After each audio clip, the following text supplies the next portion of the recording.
할렐루야. 주님의 고난을 묵상하며 경건한 삶을 살아가는 사순절 새벽에 하나님 앞에 나오신 모든 광림의 권속들과 또 영상을 통해 예배하는 모든 성도님들 위해 하나님의 크신 은혜와 은총이 충만할 줄로 믿습니다. 오늘 말씀의 제목은 누구든지 나를 따르려거든입니다. 오늘 말씀의 제목은 누구든지 나를 따르려거든입니다. 우리가 오늘 함께 읽은 성경 마가복음은 이렇게 시작합니다. 마가복음 1장 1절의 말씀입니다. 하나님의 아들 예수 그리스도의 복음의 시작이라.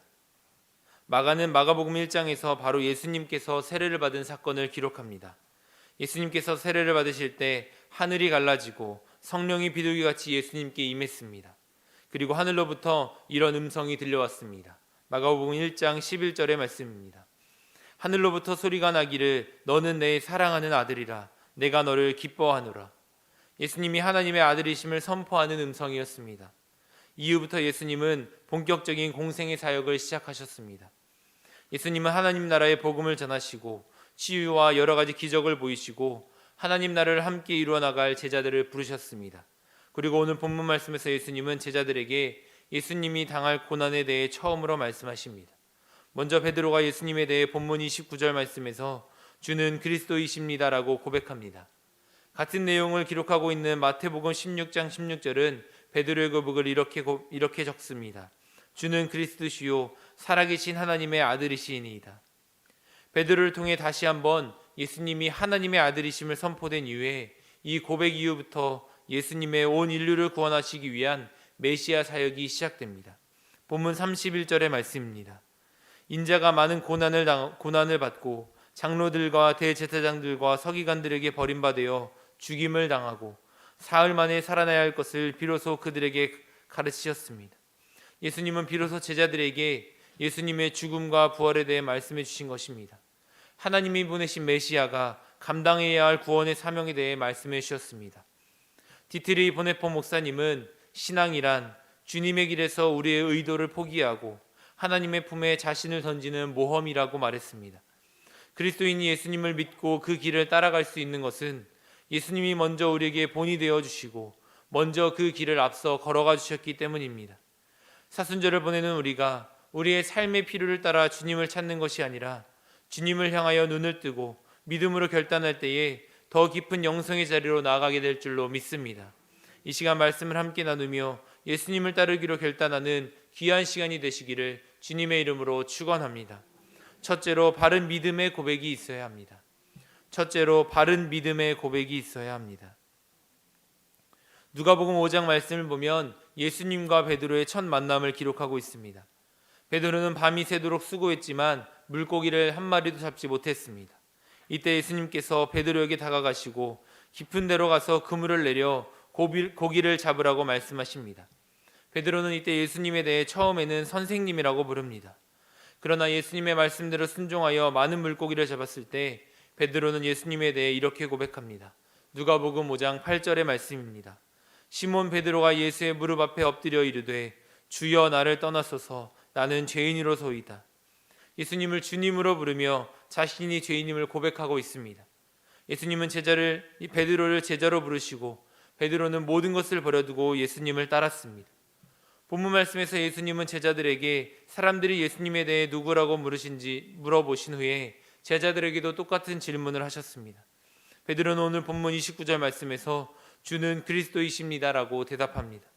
그러나 예수님께서 자신의 죽음과 고난에 대해 말씀하실 때 베드로는 예수님을 붙들고 항변하였습니다. 이 모습을 본 예수님은 베드로를 꾸짖으시며 이렇게 말씀하셨습니다. 본문 33절의 말씀입니다. 예수께서 돌이키사 제자들을 보시며 베드로를 꾸짖어 이르시되 사탄아 뒤로 물러가라. 내가 하나님의 일을 생각하지 아니하고 도리어 믿음은 단순히 현재의 감정을 고백하는 것이 아닙니다. 믿음은 고백과 동시에 우리의 삶으로 나타나야 합니다. 베드로는 예수님께서 잡히시기 전에 내가 주와 함께 죽을지언정 주님을 부인하지 않겠다라고 말했지만 결국 예수님을 부인하고 도망가기도 하였습니다. 그러나 베드로가 부활하신 예수님을 만난 후에 진정한 믿음의 삶을 살아가게 되었습니다. 후에 베드로는 베드로전서 4장 12절부터 13절 말씀에서 그리스도인이 받을 고난에 대해 믿음으로 고백하고 있습니다. 사랑하는 자들아 너희를 연단하려고 오는 불시험을 이상한 일 당하는 것 같이 이상히 여기지 말고 오히려 너희가 그리스도의 고난에 참여하는 것으로 즐거워하라. 마가는 의도적으로 오늘 본문 말씀을 기록하기에 앞서 마가복음 8장 22절부터 26절 말씀에 예수님께서 벳세다에서 맹인을 고친 기적의 이야기를 소개하고 있습니다. 앞을 보지 못하던 사람이 예수님을 만나 눈이 뜨여지고 만물을 보게 된 것처럼 우리가 예수님을 만날 때에 영적인 눈이 열려야 함을 강조하고 있는 것입니다. 예수님은 죽음뿐만 아니라 다시 살아나실 것도 같이 선포하셨습니다. 실제로 십자가에서 죽으시고 부활하셨습니다. 이 부활을 믿음으로 고백할 때 부활의 능력이 우리 가운데 임하게 될 줄로 믿습니다. 우리가 교회에서 하나님을 예배하고 기도하고 찬양할 때에는 입술로 또 마음으로 믿음을 고백합니다. 그러나 우리의 진짜 믿음은 교회를 나가면서부터 시작되고 드러납니다. 믿음을 삶으로 살아내고 예수님을 따라가는 복된 하나님의 제자가 되시기를 주님의 이름으로 축원합니다. 둘째로 천국 소망이 우리를 위로합니다. 베드로는 예수님을 믿음으로 고백하면서도 삶의 문제와 두려움 앞에서 사람의 일을 앞세웠기에 예수님께 책망을 받고 말았습니다. 이사야 53장 말씀은 예수님이 고난받는 종으로 오실 것을 예언하였습니다. 예수님께서 그 고난을 받아들이셨습니다. 31절 말씀에 인자가 많은 고난을 받아야 한다는 것은 고난이 선택이 아닌 필수인 것을 보여주는 표현입니다. 예수님은 고난을 받아야 하고 버림을 당해야 하고 죽임을 당해야만 했습니다. 그것이 하나님의 뜻이었으며 예수님을 통해 온 인류가 다시 살아갈 수 있는 길이었기 때문입니다. 이사야 53장 4절부터 역절의 말씀은 우리가 모두 잘 알고 있는 말씀입니다. 그는 실로 우리의 질고를 지고 우리의 슬픔을 당하였거늘 우리는 생각하기를 그는 징벌을 받아 하나님께 맞으며 고난을 당한다 하였노라. 그가 찔림은 우리의 허물 때문이요 그가 상함은 우리의 죄악 때문이라. 그가 징계를 받음으로 우리는 평화를 누리고 그가 채찍에 맞음으로 우리는 나음을 받았도다. 우리는 다 양 같아서 그릇 행하여 각기 제 갈 길로 갔거늘 여호와께서 우리 모두의 죄악을 그에게 담당시키셨도다. 예수님은 우리를 위해 고난 받으셨습니다. 그러나 예수님의 고난은 고난으로만 끝나지 않습니다. 이어지는 이사야 53장 12절 말씀은 이렇게 말씀합니다. 이는 그가 자기 영혼을 버려 사망에 이르게 하며 범죄자 중 하나로 헤아림을 받았음이니라.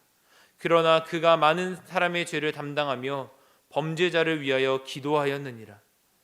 예수님은 우리의 모든 죄를 담당하실 뿐만 아니라 우리를 위해 죽으시면서도 죽기까지 우리를 사랑하시고 희생하시면서도 우리를 위하여 기도해 주셨습니다. 예수님은 하나님의 구원을 이루기 위해 우리를 하나님 나라로 인도하시기 위해 고난을 받으셨습니다.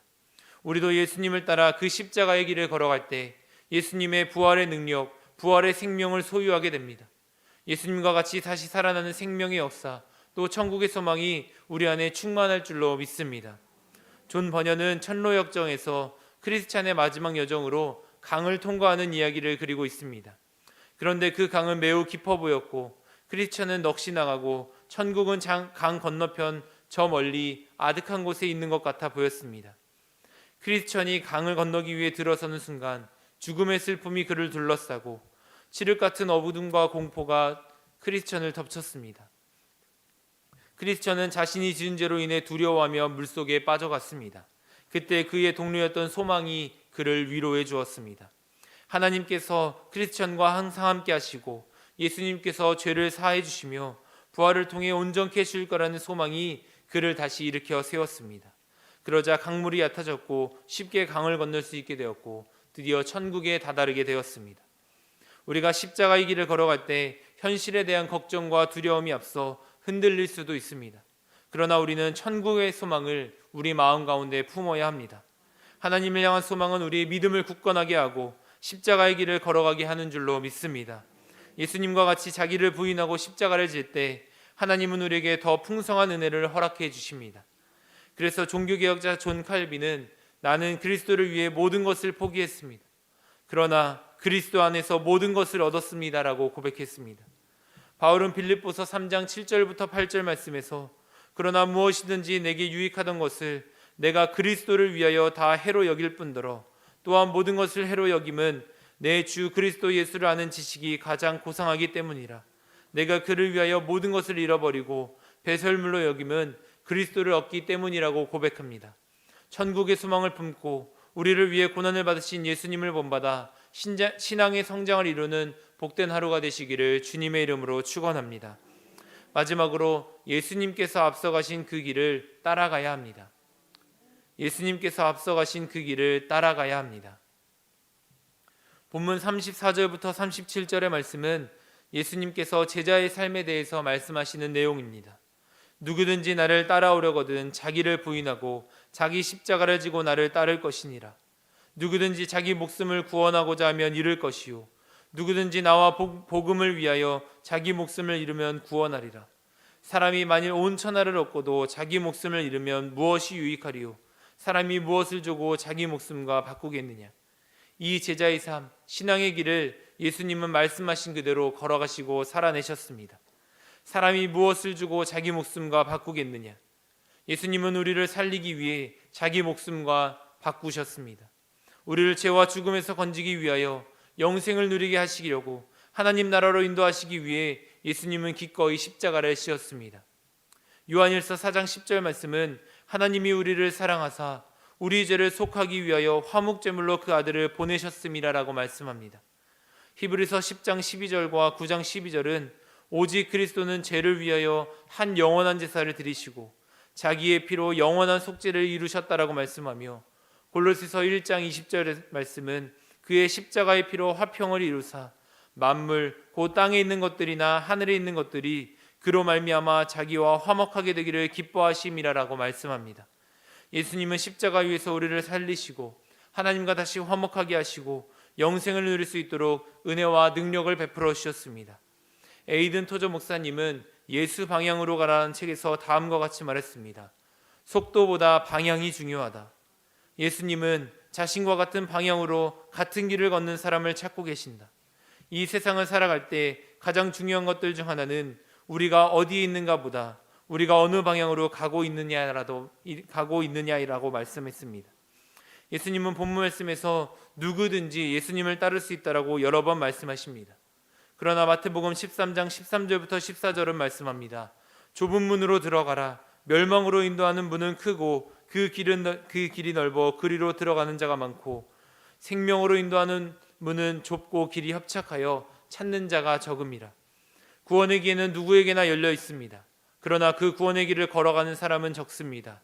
예수님을 따르는 길에는 포기해야 할 것이 많기 때문입니다. 바울은 로마서 8장 17절에서 우리가 그와 함께 영광을 받기 위하여 고난도 함께 받아야 할 것이다 라고 말씀하고 있습니다. 그리스도는 자기 목숨을 위해 살아가는 사람이 아니라 주님을 위해 자기 목숨을 내어놓는 사람입니다. 예수님께서 오늘 우리에게 십자가를 질 수 있는지 물어보십니다. 예수님과 함께 그 길을 같이 걸어갈지 오늘 우리에게 물어보십니다. 이 질문에 예수님 제가 허락하신 십자가를 지고 예수님을 따르겠습니다. 이 믿음의 고백이 우리 가운데 있어야 합니다. 존 라일은 당신은 매일 하나님과 더 가까워지거나 아니면 멀어집니다라고 말했습니다. 우리는 날마다 하나님께 더 가까이 나아가야 합니다. 존 웨슬리 목사님은 십자가를 지고 가라. 그러면 십자가가 너를 지고 갈 것이다 라고 말하면서 우리가 세상에서 지고 가는 십자가는 우리를 하나님과 더욱더 든든히 연합하게 하는 은혜의 방편이다라고 말했습니다. 하나님의 아들이신 예수님이 우리를 생명으로 인도하시기 위해 고난의 길을 걸어가셨습니다.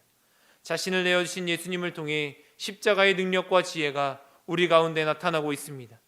이 시간 신앙의 본이 되어신 예수님을 따르는 제자의 삶을 살아가기로 결단하고 또 믿음으로 살아가는 하나님의 축복이 함께 예배하는 모든 광림의 권속들을 위해 함께 하시기를 주님의 이름으로 축원합니다. 함께 기도하겠습니다. 우리를 사랑하셔서 십자가에서 자신을 아낌없이 내어주신 하나님의 크신 은혜와 사랑에 감사드립니다. 예수님을 우리 삶의 주인으로 고백하고 그리스도로 하나님의 아들로 고백하는 믿음이 우리 가운데 있게 하여 주옵소서. 예수님이 앞서 걸어가신 그 십자가의 길을 우리도 걸어가기 원합니다. 이 믿음의 결단이 하나님께서 십자가의 능력과 지혜를 더하여 주시고 우리와 동행하여 주옵소서. 예수님께서 죽음을 이기시고 부활의 생명을 우리에게 주셨으니 우리는 이 생명의 역사를 널리 전하게 하시고 천국 복음과 소망을 선포하는 삶을 살아가게 하여 주옵소서. 이 새벽 주님께서 베풀어 주신 은혜와 사랑을 기억하며 마음과 뜻과 정성을 다해 예물을 드린 손길들이 있습니다. 모든 것이 주님께로부터 왔으니 기쁨으로 드리게 하시고 이 예물을 통하여 하나님 나라가 확장되고 복음이 필요한 곳에 귀하게 쓰임받게 하여 주옵소서. 드린 손길들을 기억하여 주시고 그 삶에 하나님의 한량없는 은혜와 하늘의 상급을 더하여 주시옵소서. 코로나 바이러스부터 우리의 삶을 지켜주시고 주의 성전을 사모하는 발걸음 위에 은혜를 더하여 주시고 생명의 복을 더하여 주옵소서. 우리 안에 있는 걱정과 두려움, 불안은 모두 물리쳐 주시고 하나님의 평안을 더하여 주시며 우리 입술에 기쁨과 감사가 넘치게 하여 주옵소서. 몸과 아픔, 마음이 아픈 환우들이 있습니다. 우리가 이곳에서 간절히 기도할 때에 성령님께서 친히 찾아가 만져주시고 십자가의 보혈로 깨끗게 하시고 치유의 역사를 경험하게 하여 주옵소서. 이 시간 하나님 앞에 간절히 기도하는 모든 기도의 제목들에 응답하실 줄 믿으며 모든 말씀 예수님의 이름으로 기도드립니다. 아멘.